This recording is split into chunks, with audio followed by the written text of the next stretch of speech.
147,900 units. That's exactly how many John Deere tractors were officially flagged "Do Not Use" in July 2024. The cause? A single brake component. Price tag? $15. John Deere didn't halt sales of one model, they halted three simultaneously: the 1023E, the 1025R, and the 2025R. Every delivery, every demo, suspended. Not because of some catastrophic engineering failure, because a brake linkage, called a bell crank, cracked under load. Part number T, R144319, cost $15. Result: the entire subcompact lineup pulled from the market at once. The 2025R sits at the top of this platform, at $28,000 to $32,000 with a loader attached. It's the one buyers pay a premium for. It ships with John Deere's Auto Connect mower, a deck that hooks itself up with no hands required. That feature works exactly as advertised on the flat level ground. In the real world, a mild slope, slightly uneven pasture, it doesn't. Field reports after the first season say the same thing. Auto Connect stops being automatic. Then there's the hydraulics. Owners document loader leak down beginning within the first 50 to 100 hours. One measured 41 inches of bucket drift in 6 minutes with nothing in the bucket. Seals fail at the mid-PTO housing, the transmission casing, the steering circuit. The recall gets fixed. The hydraulics don't make the news. The 1025R is the actual center of that recall. It's been in production since 2013. The U.S. fleet is in the hundreds of thousands. That volume turns recall logistics into its own disaster. Dealers in some states stretched the repair timeline past 5 months after the bulletin dropped. Farmers waited longer for a fix than it takes to manufacture the part. Thousands of units sold before 2024 moved on to the used market without ever being corrected. Buy a used 1025R today. The recall history is part of the deal. The L2501 runs into a different kind of problem. Kubota uses 2 separate hydraulic filters, one for the general circuit, one dedicated to the HST transmission. Most owners don't know the second one exists. Standard servicing skips it. The transmission starts slipping on hills, the owner assumes mechanical failure, and the actual cause turns out to be a maintenance gap. The updated L2502 was built to clean up the platform. Early units delivered a new symptom instead: rough idle and power loss under hydraulic load, showing up at 50 hours or less. The revision introduced problems before it resolved the original ones. 3 machines, more than 40% of the subcompact market in the U.S. The biggest deployment scale, and the biggest fallout when something goes wrong at that scale. The B2601 has the best operator comfort ratings of any subcompact on this list. Reviewers say it consistently. The seat, the ergonomics, the control layout, genuinely better than the competition. And then there's the seat safety switch. This sensor cuts the engine the moment the operator's weight shifts off the seat. Mid-lift, mid-turn, mid-bucket operation. It doesn't care. The engine stops. Field documentation going back to 2021 shows hundreds of cases. Kubota's official response was a technical bulletin. No recall. The actual fix spread through YouTube. A short piece of PVC pipe pressed over the sensor button. That's the solution. On a machine marketed as the ergonomic leader of its class, the most common workaround comes from a comment section, not a dealership. Front axle seals start failing under regular loader and terrain stress earlier than the service schedule anticipates. The aftermarket has already responded. Axle brace kits are now standard preventive hardware for B2601 owners, and units from the 2020 to 2021 production run shipped with hydraulic fittings that weren't fully torqued at the factory. First time the hydraulics engaged. Fluid on the floor. The CK2620SE offers the best price-to-lift ratio in its class. That's real.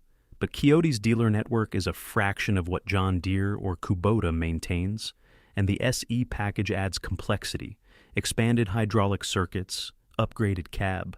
That requires dealer training most regional Coyote dealers never received. A warranty claim in February 2026 documented an owner waiting several weeks for a standard part because the local dealer didn't stock it. The savings on purchase price evaporate the first time a machine sits idle for a month waiting on a gasket. Third function hydraulic leaks are a documented pattern across the CK series. Pressure drops under heavy implement work. Some units arrive with inconsistent power delivery from delivery. Not a universal problem, but not isolated either. The Mahindra 1626 shuttle carries a 6-year engine warranty, longest in class, powered by a Yanmar drivetrain that rarely causes problems under normal maintenance. The weak point isn't the engine, it's the shuttle transmission in the hands of hobby farm operators who learn to drive it like an automatic shifting direction under full load without stopping. 2 or 3 seasons of that, and the clutch pack gives up. Mahindra covered in $1,800 PTO clutch failure under warranty on one documented case. The part's wait took months. The warranty itself works, when the dealer does.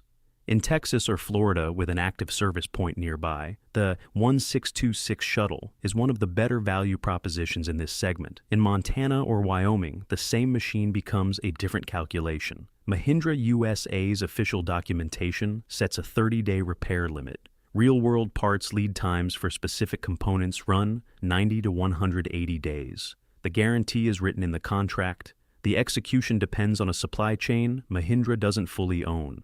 2 tractors, 2 logos, 1 frame, 1 hydraulic circuit, 1 set of weak points, sold at different prices by different dealer networks. That's the GC1725M and the T254. The Massey Ferguson badge sits on a TYM platform. The buyers who paid the AGCO premium often find this out at the first warranty claim, when the dealer has to source a TYM-specific component through a separate supply chain. The GC1725M is marketed as a 3-task machine: loader, mower, backhoe, all at once.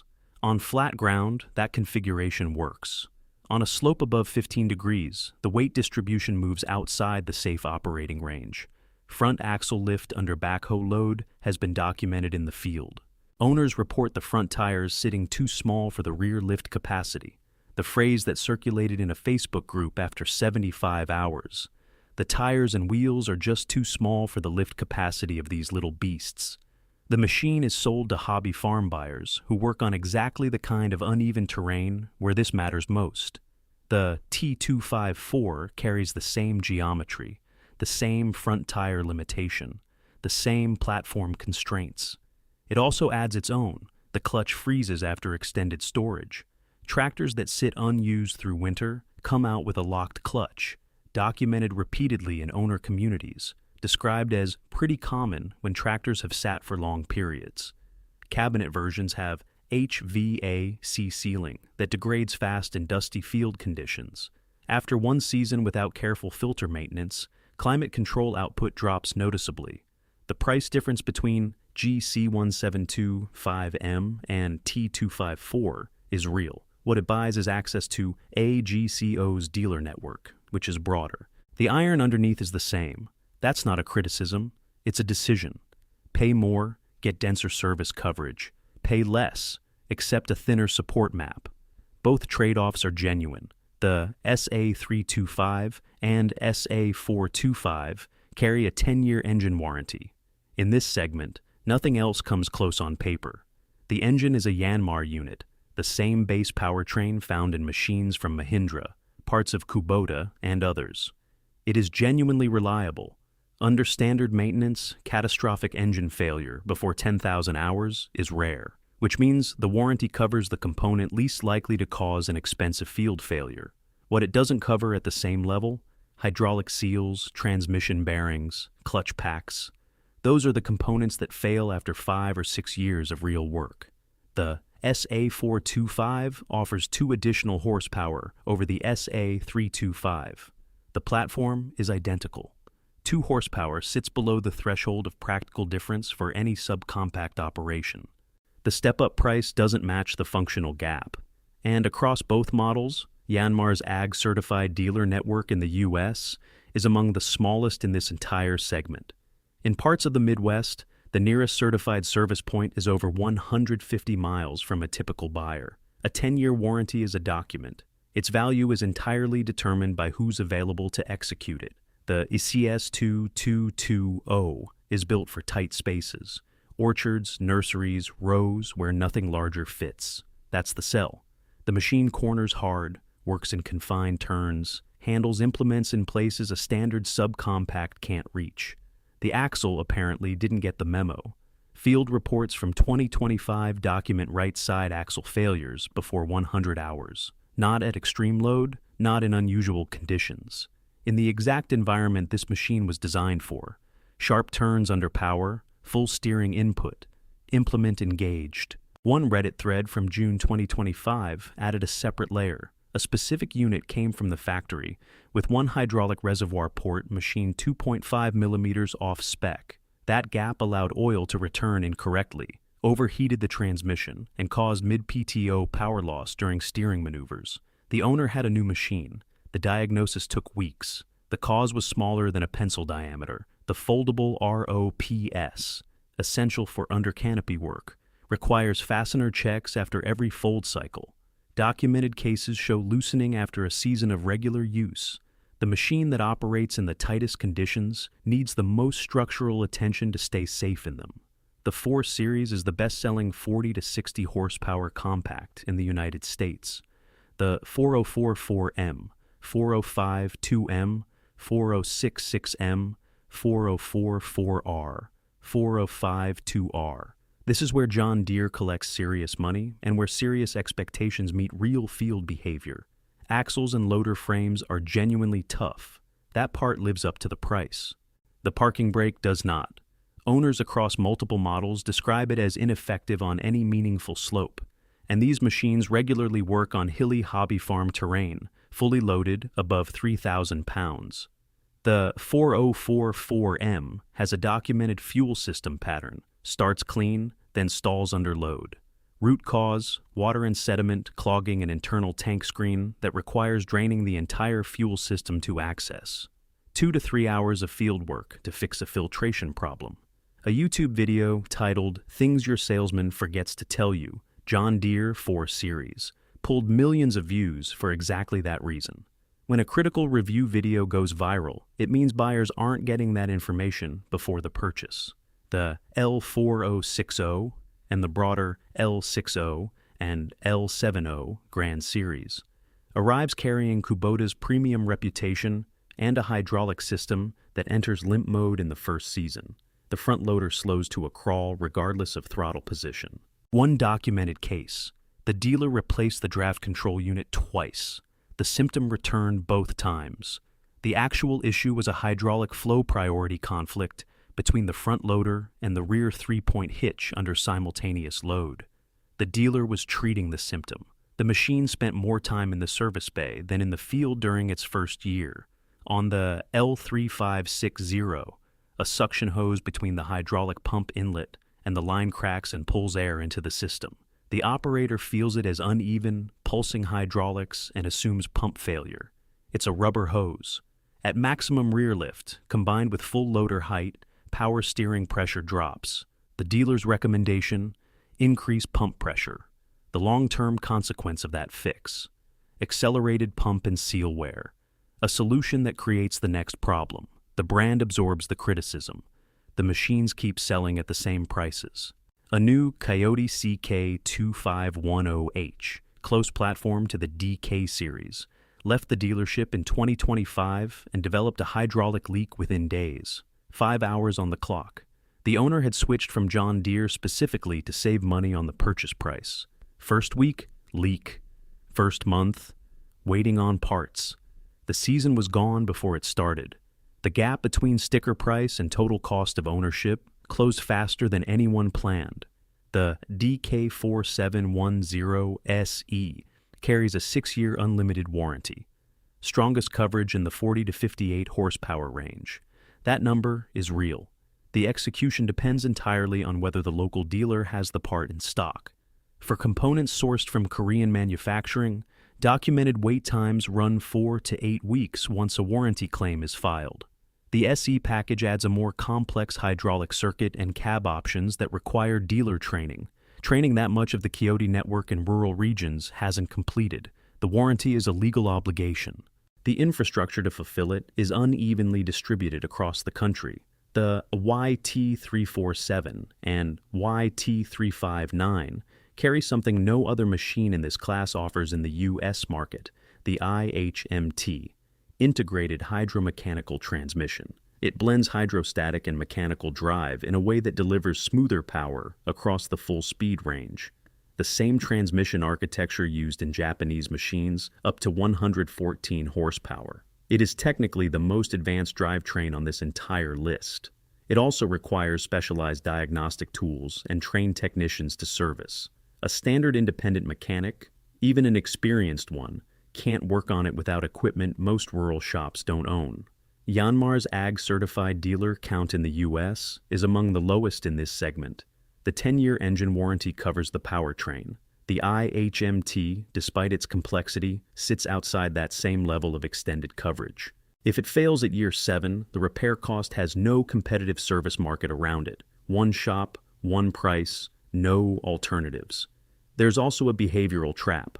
Operators familiar with standard HST tractors leave machines in powered 0, transmission engaged, vehicle stationary, without understanding what that means mechanically. In that state, the hydraulic pump circulates fluid continuously with no output. It is not a rest position. It is low-grade wear with the engine running.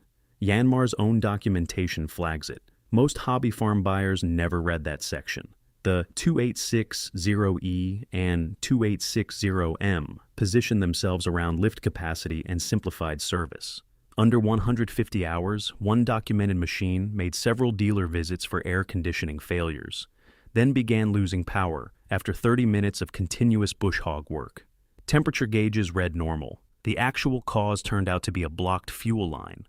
An insect had entered the tank and lodged in a narrow fuel passage. The owner's note: "I'll never understand why the manufacturers put a small line there.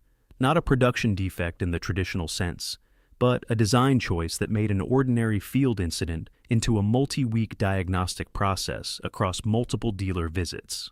Massey Ferguson's 2E and 2M stability on uneven ground has also drawn documented concern. The rear hitch lift capacity is substantial for the platform. Combine that with a relatively narrow wheelbase and a hobby farm operator managing ballast incorrectly on a slope, and the machine exceeds its safe operating envelope in conditions it's regularly marketed for. 3 dealer visits in 150 hours isn't catastrophic failure, it's a pattern. Bad Boy built its reputation on zero-turn mowers, clean cuts, residential lawns, weekend use. Then in 2025, they shipped the 504.5 and 505.5, 48 to 55 horsepower compact tractors built on a TIM platform with Bad Boy-specific components assembled in the U.S. The machine exists. The track record does not. Within weeks of the first deliveries, a YouTube video appeared. If you own a Bad Boy 504.5 or 505.5, there are 3 things you should address immediately. It gained traction fast, because new owners across the country were hitting the same issues at the same time. HST pedals too stiff to operate comfortably straight from the factory. The community fix: loosen the tension adjustment bolt. When a video like that goes viral in December, it means the pre-delivery inspection process isn't catching what it should. The same pattern appeared with the Kubota B2601 seat switch years earlier. Bad Boy is a younger player with a thinner dealer bench. That bench is the real question. Dealerships trained on residential mowers are now fielding first-season warranty claims on hydraulic circuits and transmission components. What their diagnostic capability looks like under that pressure, nobody knows yet. The 5045 and 5055 also ship with heated seats and full HVAC cab options. Whether the dealer network can service those systems correctly becomes clear after the first summer. The Workmaster 25S and Workmaster 40 are 2026 releases. There are no field reports beyond 300 hours, no documented failure patterns, no aftermarket fixes for known weak points, because the weak points haven't surfaced yet. The buyer in 2026 is the first production run. Across the broader New Holland lineup, FPT Engine Management has a documented pattern of power loss and overheating. The Workmaster series runs a simpler powertrain, but the corporate quality culture that produced those issues is the same one that built this machine. That's not a verdict. It's a variable that resolves itself in about 18 months. New Holland has a PTO recall on record from earlier generations. The TC35A in 2005, brake failure on the PTO shaft. The Workmaster doesn't inherit that specific fault, but institutional memory around PTO quality control is shaped by what a company has had to fix before. The Farmel 35C is also new for 2026. No field data outside dealer presentations as of this month. Case IH documentation across the broader lineup shows recurring cold start failures, starter engages, engine doesn't turn over, and hydraulic hitch issues tied to oil quality. Whether the Farmel 35C carries those tendencies forward is unknown. It shares a corporate platform and supply chain with the Workmaster series under CNH Industrial. If a systemic production issue exists at the group level, both machines will show it on approximately the same timeline. Farmel 35C marketing describes it as powerful and reliable. Reliability is confirmed by field data. There is no field data. The machine is reliable by definition, because no one has documented what breaks yet. The buyers of 2028 will know what the buyers of 2026 are financing right now. 18 tractors, 6 parts. One number that holds across all of them, the distance to the nearest dealer who actually has the part, actually has the training, and can actually get the machine back in the field before the season is over. That number matters more than horsepower, more than warranty length, more than the logo on the hood.